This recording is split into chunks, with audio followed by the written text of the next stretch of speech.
Hi, good morning. Welcome to General Chemistry Part 1.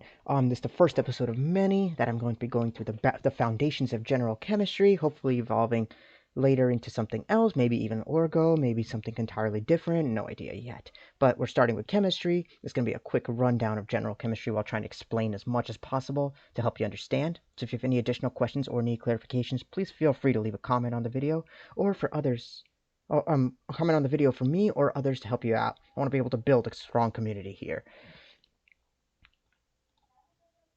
So these are the objectives we're going to go through. So we have chemistry and uses, we're going to have required units, measurements, uncertainty and principles, precision accuracy, significant figures, density, and dimensional analysis, plus some practice problems for that.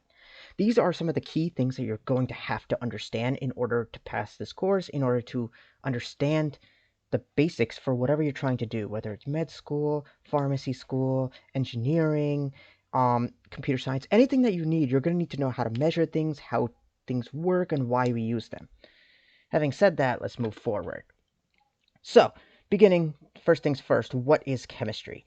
So, chemistry is the branch of science that deals with the identification of substances of which matter is composed, and the investigation of its properties, the way in which they interact, combine, and change. And that's important because they use these processes to form new substances. And why do we really use them?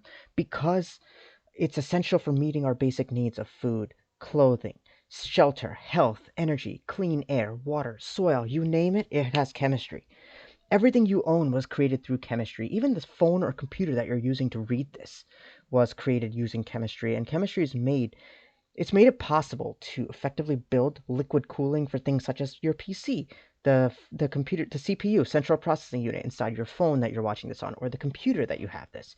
Chemistry is also used all over the place. So you see them in the cars you use to drive to the grocery store, or to class today, or wherever you went, gym, friend's house, anywhere.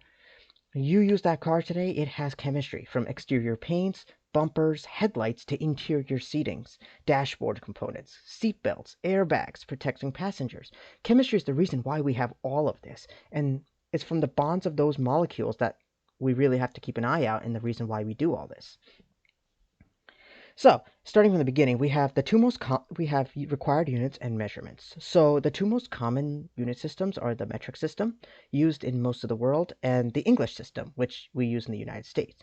Scientists, however, use the International System of Units, otherwise known as SI units, which is based on the metric system. So, one of the most important things that you'll learn in chemistry is units and measurements. If you don't know your units, you will struggle heavily.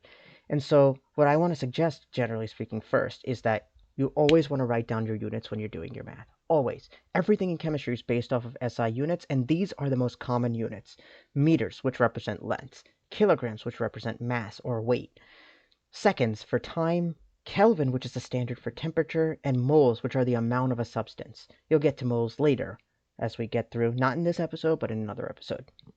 But you should be familiar with all of these, the symbols for them, and what they represent, because it's a key thing. They're essential for the math portion. So, now this is where things get a little more complicated. So we have required conversions that you must know to succeed in chemistry and in science and health overall. And the most important for all fields are in the red highlight here, which is 2.54 centimeters is 1 inch, 2.205 pounds in 1 kilogram, 1 milliliter is 1 cubic centimeter, 12 inches is 1 foot, 3 feet is 1 yard. And you should learn these as soon as possible. Not to say you won't use the others. Like, you will be using the pressure ones, the 1 atmosphere, 101.3 kilopascals. Later on, when you get to the gas section, you will be using stuff like gallons to either cook or stuff like that in your daily life. So it would help you to know this. But for the purpose of this course, you really should know those 5 most important ones that are in the red there. And then there's something called metric prefixes, which here you see a table of prefixes and their values, right? You should familiarize yourself with these, as they are important for any future calculations you may do in general chemistry. One way to remember this is using an analogy. King Henry died drinking chocolate milk. Maybe not. To remember the order of magnitudes. So if you look at that, you'll see it. King kilo, Henry hecto, died deca, drinking deci, chocolate centi, and milk milli. those are the most important ones you really should know. You should be familiar with them because they're going to tell you different values of length, mass, or time depending on the system to which you're referring to. You're going to need these when you're doing conversions and when you see how much of something you have and how much of something you don't have.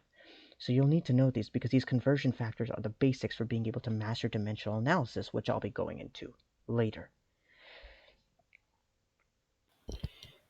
And that'll be all for today's lecture. Starting the next one, we're going to be picking up with precision accuracy, significant figures, dimensional analysis, and door density. Thank you very much. Have a good day.